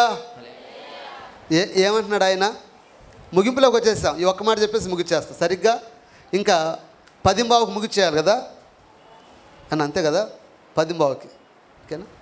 10 అన్న అంటున్నాడు, నీకెందుకు చెప్పు నేను చూసుకుంటా అంటున్నాడు. మరి స్తోత్రం కాక 10:15కి ముగిచ్చేది. కరెక్ట్గా టైం టు టైం, ఇబ్బంది ఏమి లే. ఈ పావు గంటలో ఈ విషయాన్ని ధ్యానం చేసి ముగిచ్చేద్దాం. యేసు ప్రభువారు ఏమంటున్నారు ఇక్కడ? సమాప్తమైంది, నేను దప్పిగొనుచున్నాను, నాకు దాహం అవుతుంది, నాకు ఇప్పుడు మంచినీళ్ళు కావాలి, మంచినీళ్ళు ఇచ్చి నా దప్పిక తీర్చేవారు కావాలని చెప్పేసి అడుగుతున్నాడు సిలువలో ఆయన కదా. నిన్న గుడ్ ఫ్రైడే, ఇవాళ జరిగిపోయిన సంఘటన బట్టి ఇవాళ సమాధిలో ఉంచబడింది క్రీస్తునాథుని దేహం. ఏమ్మా రేపు పలకరేందమ్మా మీరు మళ్ళీ గుంటూరు జనరల్ హాస్పిటల్ పోయారంటే? కాదు గుంటూరు జనరల్ హాస్పిటల్ దూరం కాబట్టి ఒంగోలు రిమ్స్కి పోయామంటారా? రేపేంటి? పునరుద్ధానం, ఈస్టర్. ఎవరు ఎలా పెట్టారో ఇప్పుడు వాటి సంగతులు అనవసరం మనకి. రేపైతే పునరుద్ధాన దినం, ప్రతి ఆదివారం ప్రార్థన జ్ఞాపకం చేసుకుంటాం. యేసు ప్రభువారు సిలువలో ఉండి దప్పిక అడుగుతున్నాడు. సిలువలో ఉండి ఆయన అడిగినటువంటి దప్పికను మనలో ఇక్కడ కూర్చున్న వాళ్ళు ఎంతమంది దప్పిక తీర్చడానికి ఇష్టంగా ఉన్నారు? చేతులు ఎత్తారా? ఎంత తెలివి కల్లోళ్ళయ్యా వీళ్ళు. మీ అందరికీ రాత్రి మీ అకౌంట్లో ₹1,00,00,000 పడితే కావలసిన వాళ్ళు చేతులు ఎత్తని అన్నట్లయితే దారిని పోయేవాళ్ళు కూడా చేతులు తాగేవాళ్ళు ముందు. ఏనా? నిజమన్నా? దారిని వెళ్ళి కూడా నన్ను ముందు నా పేరు ఫస్ట్ అయిన వాళ్ళు. మొన్న ఈ మధ్య పోయిన సంవత్సరం అనుకుంటాను, 2 సంవత్సరాల క్రితం ఒక ఆవిడ వచ్చి, అన్న ఆధార్ కార్డులో 7 ఏళ్ళు తప్పు పడిందన్న నాకు. అవునా? అట్లా తప్పు పడిందన్న నాకు. ఆ 7 ఏళ్ళు ఇప్పుడు కనిపించుకొని రాపించుకోవాలన్నా. అవునా? ప్రార్థన చేయన్నా. దేనికి? విషయం ఏంటి? అదేనన్నా 45 ఏళ్ళకి డబ్బులు పడుతున్నాయంటగా. అప్పుడు ఇవిడి వయసు ఎంత? 7 ఏళ్ళు కలపండి. 7 ఏళ్ళు కలిపితే 45 సంవత్సరాలు వస్తాయి ఆవిడకి. ఏమా లెక్కల్లో ఫస్ట్ మన అందరం సీనియర్ మోస్ట్లు. ఎన్నేళ్ళు? 38 సంవత్సరాలుగా ఇంక 7 ఏళ్ళు కలపండి, నేను ప్రార్థన చేయండి. అంటది, నన్ను ప్రార్థన చేయన్నా. మొట్టమొదటిసారి వచ్చే 18,000 నీకేనన్నా. అడవి గాడిది గప్చిపోయి సాగుపో. ఇప్పుడు నీకు అయ్యా అవసరమా? 7 ఒక సంవత్సరం నెల అంటే ఆడే ఊరికని తప్పుడుతానా? పడదా? కొద్దిగా ఒక రోజు అట్టేటు 7 ఏళ్ళు కలపాలంటే నేను ప్రార్థన చేయాలను అనుకో, వచ్చినప్పుడు నాకు ఇచ్చిదంట ఈ అడవికి ఆడిదా. ఇలాంటి వాళ్ళు ఎవరైనా ఉంటే మారు మనసు పొందుదురుగాక. ఆ డబ్బులు నీకు అవసరం అంటాక వయసు పెంచుకొని తెచ్చుకుని డబ్బులు నీకు అవసరం, నీ బతుకే. కష్టపడాలా, రాజాలాగా బతకమని ప్రభువే ఏనాడో చెప్పాడు. చప్పలు కొట్టను గట్టిగా గట్టిగా. దేవునికి మహిమ కలుగును గాక. హల్లెలూయా. మరి ఇలాగ ఆలోచన చేసేవాళ్ళు చాలామంది. నేనేమడిగాను ఇప్పుడు, దప్పుకు తెచ్చేవాళ్ళు ఎవరు ఉంటే చేతులు ఎత్తండి అయ్యా అన్నా. అంటే ఇటంటే అర్థం ఏంటి? ఇటంటే అర్థం ఏంటి? అర్థమవుతుందా? ఇంకా ఆపయ్యా, మేము వెళ్ళకపోతున్నాం అనే, లేదయ్యా నేను దప్పికి తీర్చాను సిద్ధమయ్యా అనే, లేకపోతే అంటే నువ్వు లక్ష్మీదేవి అనుకున్నావు ఏంటి? దప్పికి తీర్చేవాళ్ళు ఇప్పుడేం చేతులు ఎత్తారు కదా. చావో రేవో ఎంతకాలం ఉంటామో తెలీదు, దప్పికి తీర్చడానికే పరుగులు ఎత్తుతున్నాం మేమైతే. Are you ready? ఇప్పుడే అయిపోయాక మంచి భోజనం ఉందంట. Are you ready? Are you ready? నీ దెబ్బకు కొండ కూడా గజగజ వణకాలంట. పిచ్చి తల్లులారా, నిలబడాల్సిన టైం వచ్చింది. ప్రతి బిడ్డ రోషం కలిగి నిలబడుదురుగాక. అయినా దేవుని యొక్క వాక్యం రాయబడింది, యేసు ప్రభు వారు సేనాధిపతి అని బైబిల్లో రాయబడింది. ఎక్కడుంది కొత్త నిబంధనలో? యేసు ప్రభు వారు సేనాధిపతి అంట. నువ్వు సైనికుడు అవ్వాలా? యేసు ప్రభు వారు సేనాధిపతి. నువ్వు ఎవరివే? ఎక్కడుంది సేనాధిపతి అని బైబిల్లో యేసు ప్రభు గురించి? హెబ్రీ పత్రిక 12వ అధ్యాయం 2వ వచనం చదవండి. ముగింపులోకి వచ్చేద్దాం త్వరగా.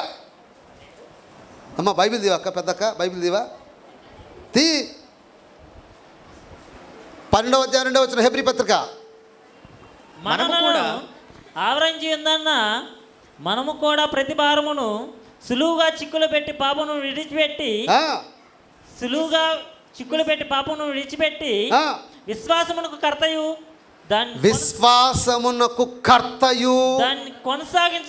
దాన్ని కొనసాగించువాడైన యేసు వైపు చూచుచు. విశ్వాసమునకు కర్త అయిన పుట్టినోట్లు ఏముంది? సేనాధిపతి మన దేవుడు. చప్పలు కొడదాం గట్టిగా. హల్లెలూయా.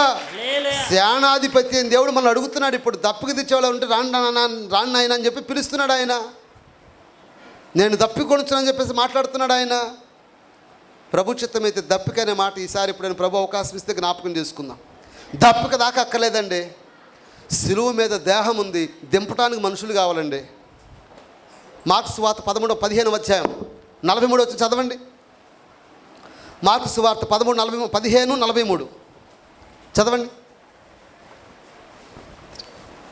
కనుక అయ్యా సాయంకాలమైనప్పుడు అరిమతి యేసేపు తెగించి పిలాతు నొద్దకు వెళ్ళి యేసు దేహము తనకిమ్మని అడిగెను. దేవుని స్తోత్రం చెప్దాం గట్టిగా.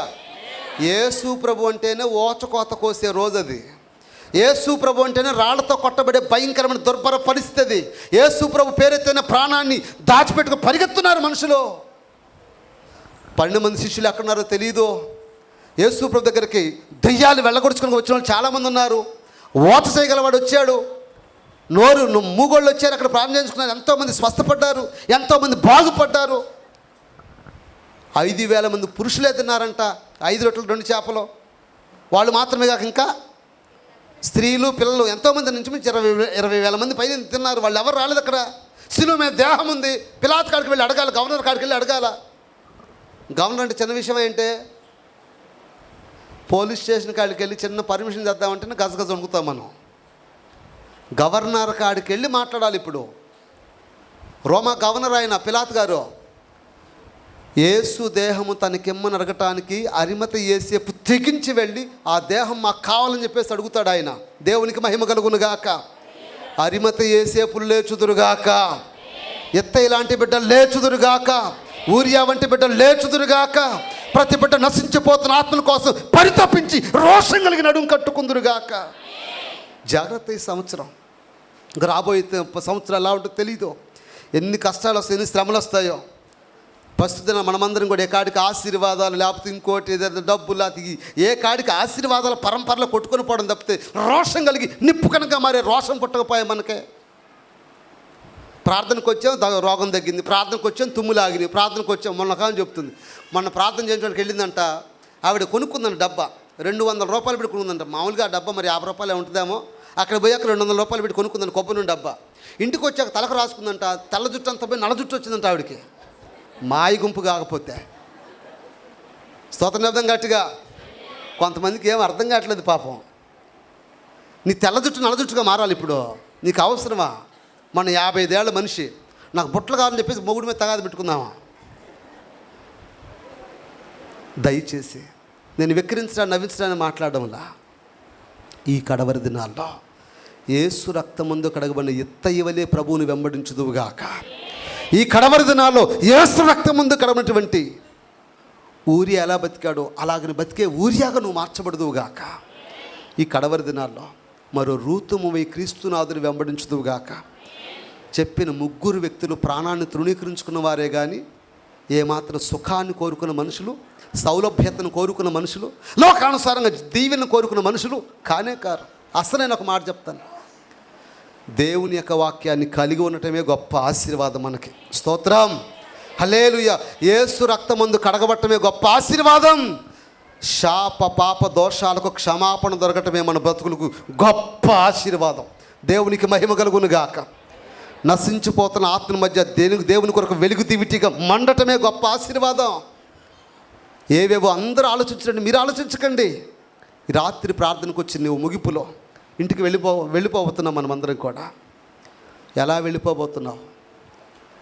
ఒక ఎత్తయివై, ఒక అరిమత యేసేపువై, ఒక ఊరియావై, ఒక రూతుమవై దేవుని చిత్తం చేయడానికి ఈ కడవరి దినాల్లో యేసు ప్రభువు వారు అడిగిన దప్పిక తీర్చడానికి నడుము కట్టుకుందురుగాక. స్తోత్రం, హల్లెలూయా. పాత నిబంధనలోని అన్యులైన వారంతా తెగించి దేవుని పని చేస్తే, ఆ రాజులకు పని చేస్తే, యేసు రక్తమందు కడగబడిన మనం ఇంకెంత బలంగా పనిచేయాలి, ఇంకెంత బలంగా సంఘం ఉండాలి, ఇంకెంత బలంగా దేవుని చిత్తం నెరవేర్చాలి, ఇంకెంత బలంగా దేవుని యొక్క నామ మహిమార్థం బ్రతకాలి. 4 సువార్తల్లో ఉన్నారు. మత్తయి సువార్త, మార్కు సువార్త, లూకా సువార్త, యోహాను సువార్త. 5వ సువార్తగా ఈ సంవత్సరం మనం అందరం మార్చబడదుముగాక. హల్లెలూయా. ఎప్పటికి మార్చబడతాం? వారం రోజులు సినిమా చూడకుండా సీరియల్ చూడకుండా ఉంటే మనం, ఒక వారం రోజులు బూత్ మాటలు మాట్లాడకుండా ఉండలేకపోయాం మనం. అనా ఇంత సిగ్గొచ్చే మాటలు మాకు అక్కర్లేదు, కానీ ఈ రోజు నుంచి బూత్ మాటలు మేము మాట్లాడమన్నా అన్నోళ్ళు రోషం కలిగి స్తోత్రం చెప్పండి. చేతుల పైకి చెప్పన్నానుగా. ఏం మాట్లాడరు మీరు? ఇక మీకును మాకును దేవుడే ఖాళీ పూర్తించండి. ఒకవేళ బూత్ పదాలు వస్తే ఆ రోజు 4 మందమై నోరు మూతపడునుగాక, పశ్చాత్తాపడిన తర్వాత 4 మళ్ళీ పలచనగునుగాక అన్న ఆమెను అనండి అన్న, తప్పేం కాదన్నా. ఇంకా ఎంతకాలం అన్నా కొట్టుకొని దేవునికి మహిమ కలుగాక. ఈ రోజు నుంచి సినిమా సీరియల్ అన్ని తగలబెట్టబడునుగాక. ఒకవేళ అవి పెట్టుకుంటే టీవీలోంచి పొగలొచ్చి ఏమొచ్చి వద్దా, చచ్చిపోయినప్పుడు పైకి వేస్తారేంటి అన్నవి, అలా పేరునుగాక. స్తోత్రం గట్టిగా. మరి ఇవన్నీ పేలిపోతే దేవారాత్రము పతిబిడ్డ బైబిల్ ధ్యానించునుగాక, వాక్య అగ్ని చేత రాజు కొందురుగాక, తరాలకు ఆశీర్వాదం పరిచర్య చేయుదురుగాక, ప్రతి బిడ్డ నిప్పు కణిక వలె మిగిలిపోదురుగాక, ఈ సర్వ సమాజాన్ని దేవునికి అంకితం చేయుదురుగాక. స్వార్థ వ్యాపకం నిమిత్తం ప్రాణాన్ని తృణీకరించుకుని దేవుని కోసం దేవుని చిత్తమైతే హతసాక్షులగుదురుగాక, దేవుని యొక్క నామ మహిమార్థమై రోషం కలిగి బతుకుదురుగాక. ఆ ప్రకారంగా నిలబడిపోదాం. పాత నిబంధన ఉన్నటువంటి అన్యులైన వారు అంత గొప్ప పరిచర్య చేస్తే, రక్తమందు కడగబడిన యేసు రక్తమందు కడగబడిన మనం ఎంత పరిచర్య చేయాలి. ప్రతి బిడ్డ నిలబడండి, ప్రతి బిడ్డ నడుము కట్టుకోండి. ఈ కడవరి దినాల్లో దేవుని చిత్తం చేద్దాం, దేవుని కోసం బ్రతుకుదాం, దేవుని కోసం బ్రతుకుదాం, దేవుని యొక్క నామ మహిమార్థమై నడుము కట్టుకుందాం. ఈ రాత్రి ప్రార్థన చేయబోతూ ఉన్నాం. అందరం నిడివి మోకాళ్ళు వేసి, ప్రభువా నేను నీ కోసం ఇంతకాలం ఏం చేయలేకపోయాను, సిలువలో నా కోసం ప్రాణమర్పించావు, పరలోకాన్ని విడిచిపెట్టి ఇక్కడికి వచ్చావు, నేను కూడా నడుము కట్టుకుంటాను ప్రభు అనుకున్న వాళ్ళు అందరూ మోకరిద్దాం. నిడువు మోకాళ్ళు వేద్దామా? ప్రార్థన చేసుకుందామా? దయచేసి ప్రార్థన చేసుకుందాం. మన 2 చేతులు పైకెత్తి 50 ఏళ్ళు పై చిలుకుంటే వాళ్ళ ఇష్టం మోకాళ్ళు వేసే విషయంలో. 50 ఏళ్ళ కంటే లోపున్న మోకాళ్ళు అయిపోతే దేవుడు వంచుతాడు ఇక పిండి కట్టే. మోకాళ్ళు అయ్యి జవ తెచ్చిన క్రైస్తవంలో ఉపయోగం ఏంటి? సారం తెచ్చిన క్రైస్తవంలో ఉపయోగం ఏంటి? అయ్యి మోకాళ్ళయ్యి. తండ్రి నీకు స్తోత్రమయ్యా. కళ్ళు మూసుకున్నా, కళ్ళు మూసుకో చెల్లి, అక్క కళ్ళు మూసుకో. ఆల్టర్ కాల్ ఇచ్చేటప్పుడు లేవకూడదు. రాయ్ కూర్చో, దయ్యమా కూర్చో. అందరు ప్రార్థనలో ఉంటే 2 చేతుల పైకెత్తి. మమ్మ కాదు, అక్క చెల్లి, నీ తమ్ముడిగా, నీ అన్నగా, అన్నా నీ తమ్ముడిగా, నా పెద్దలారా నీ ఇంట్లో ఒక బిడ్డగా జ్ఞాపకం చేస్తున్నాను. 2 చేతుల పైకెత్తి ప్రార్థన చేసుకో. యేసు ప్రభువు వారి శిలువలో ప్రాణం పెట్టింది మన కోసమేనయ్యా. మనందరి క్షేమం కోసం ఈ లోకాన్ని దిగి వచ్చిన ప్రేమామూర్తి. వర్తమాన భూత భవిష్యత్ కాలంలో ఉన్న దేవుడు ఆయనే. సమస్త సృష్టికి ఆది సంపుత్రుడైన దేవుడు ఆయనే. సమస్తమును